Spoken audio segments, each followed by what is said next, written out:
Hello everyone, you're watching another episode of Military TV. While commenting about a frigate or a destroyer, we face such questions. What is the difference between them? How can we define a warship as a destroyer? And why do we call it a frigate rather than a destroyer?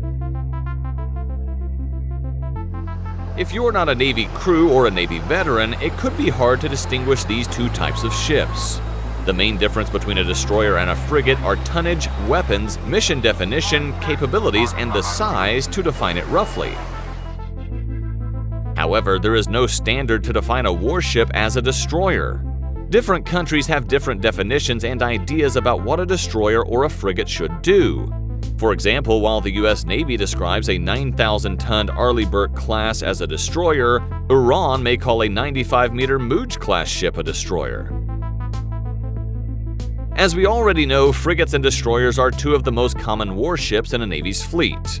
Both are designed for quick maneuverability and can be used to escort and protect larger vessels from air, surface, and underwater threats.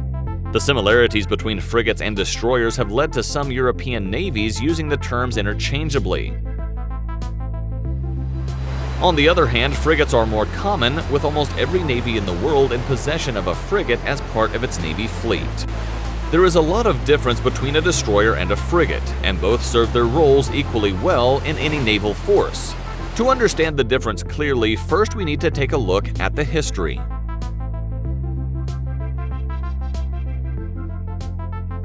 We start with the frigates. Initially, the frigate was a style of design, long, low, and fast. Some long, fast ships of the line were called frigate-built. During the classic age of sail, it was a full-rigged ship with a single dedicated gun deck. Depending on the nationality, there was also a minimum gun limit. They were usually used for scouting, patrol, dispatch boats for large fleets, and in independent commerce raiding. In the role of patrol and commerce raiding, they acted independently and were sometimes referred to as cruisers. The cruiser was initially a mission, not a ship class. The frigates would cruise the seas. Once armored turreted gun ships became the norm, the frigate became the cruiser. After all, you no longer had a gun deck, the defining feature of a frigate.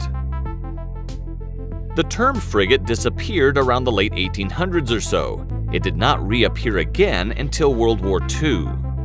Frigates are generally medium-sized ships in comparison to destroyers, and are specialized in a particular role, like guided missile frigates, where they will be carrying cruise missiles or surface-to-air missiles, and anti-submarine frigates, where they will be equipped with improved sonars to detect enemy submarines and weapons such as depth charges, torpedoes, and anti-submarine rockets. Frigates lack the multi-mission capability like destroyers and usually come in protection of shipping roles. Modern-day frigates weigh 2,000 to 5,000 tons and are equipped with a variety of weapons like surface-to-air missiles, cruise missiles, and anti-submarine warfare assets. And now we will see the destroyers. What makes it different from the frigates?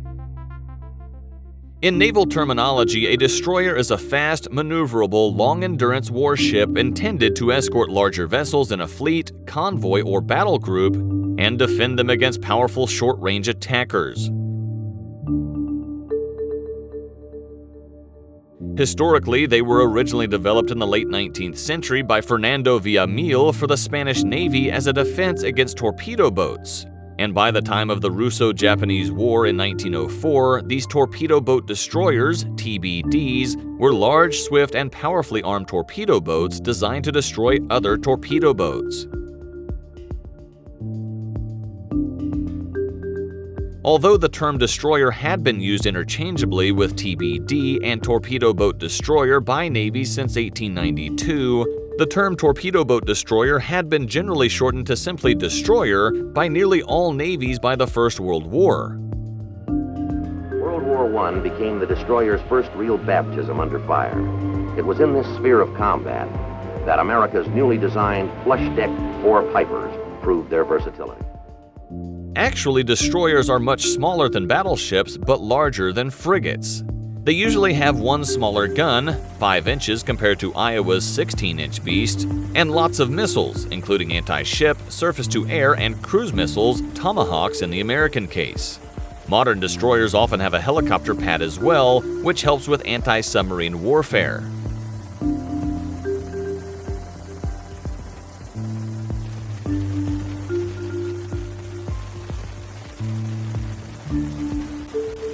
The destroyer has initially been a boat class to screen the battleship and cruisers with their big, slow-firing, and cumbersome guns from the high-speed and nimble torpedo boats introduced around the late 1800s. A new class that was a bit larger, almost as fast, and quick-firing smaller guns were introduced. This class was called the Torpedo Boat Destroyer, later shortened to Destroyer.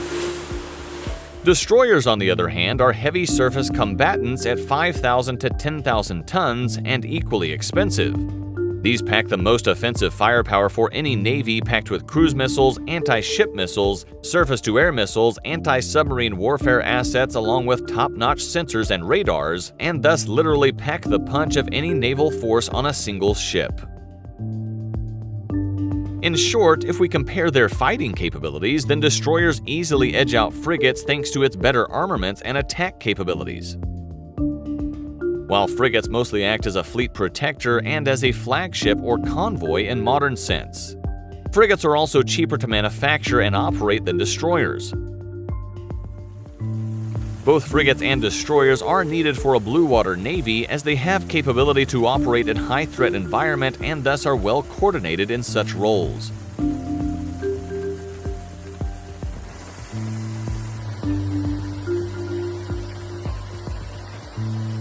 Today, the line between a frigate and destroyer is blurred. In general, a destroyer is heavier, carries more firepower, and is slightly faster than a frigate.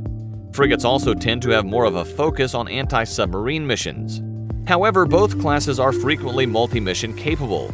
In more extensive engagements, frigates would either group up to take on larger threats or escort a larger ship to prevent it from being flanked. A destroyer is its namesake. It's meant to kill other ships, planes, people, submarines, or your pet spy dolphin. On the other hand, frigates are more numerous and less costly to build than destroyers. In modern naval warfare, looking at different threats when faced with aircraft attacks, destroyers tend to defend themselves against a modern threat and protect enemy ships in the composition, hence longer-range weapons and sensor systems. Frigates are not generally required to protect others, and they're designed to defend themselves. Thanks for watching, and as always, if you enjoyed this video, don't forget to like, share, and subscribe for more great content.